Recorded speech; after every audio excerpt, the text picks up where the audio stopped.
Okay, so let's talk a little bit more about obstacle cards and hazard cards. There are 43 obstacles and 24 hazards in the game. At the beginning of each round, each player, each tribal leader, chooses to receive either an obstacle or a hazard card. These cards show the new peril, the new danger that each tribal leader needs to overcome by the end of that round. So the hazard or the obstacle, that's a trouble in any of 5 categories: food, predator, health, environmental, and tribal. Players must use resource cards mainly, and then sometimes wild cards to overcome these obstacles and hazards. Well, what's the difference between obstacles and hazards? Hazards are tougher. They're like obstacles on steroids, so they're more difficult to overcome, but hazards can also give the tribal leader 1 extra victory point, which can really help in a close game. An obstacle has 3.5 levels that are required to overcome, but a hazard has 4 levels to overcome. So we can see here that hazards and obstacles are different. One, in that they require different amounts to overcome. So this crocodile predator obstacle has 2.5 predator levels and 1 tribal level to overcome, so that's 3.5 total. Dire wolves have 4 total, and it's a hazard, so it's tougher. So 3 predator, half health, and half tribal. Not only that, but hazards also have an additional requirement at the bottom. This one, player would need any 1 of flint, obsidian, and quartz, and 2 wood by the end of this round. And that's so that they could hunt those dire wolves with multiple spears. Obstacles and hazards accumulate over the game, so players should always overcome the new obstacle and hazard levels each round.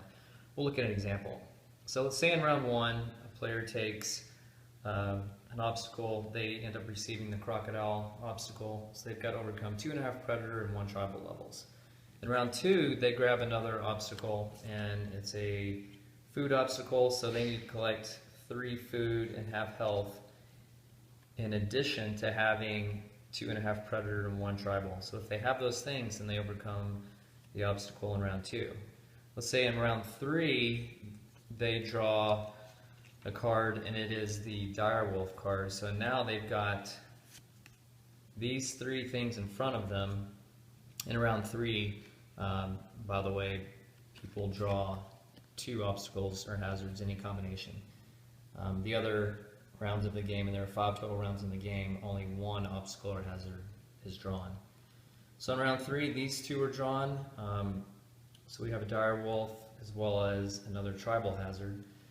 So players would have to add up all of these together, which is simple.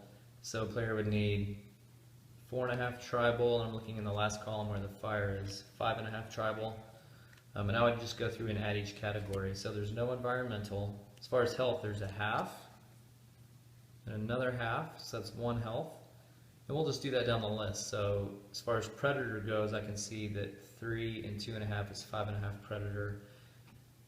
And then there's the food amount. So all of those items would have to be overcome on the resource flip chart. So I would have to have those levels accumulated. So every time I get a resource card, I flip the amount shown on the resource card up to the certain levels. And if I have those levels achieved by the end of that round, then I overcome my obstacle or hazard. Players will typically start with obstacles in the first 2 rounds, and then maybe move to hazards in the later rounds of the game to really try to earn as many victory points as possible. It's easier to overcome obstacles, however, so some players will opt for obstacles with no hazards for the whole game, which might actually make it easier to play special events as a strategy instead of using the turn to play catch-up on resource cards due to too many hazards to overcome. In the end, the choice is up to you.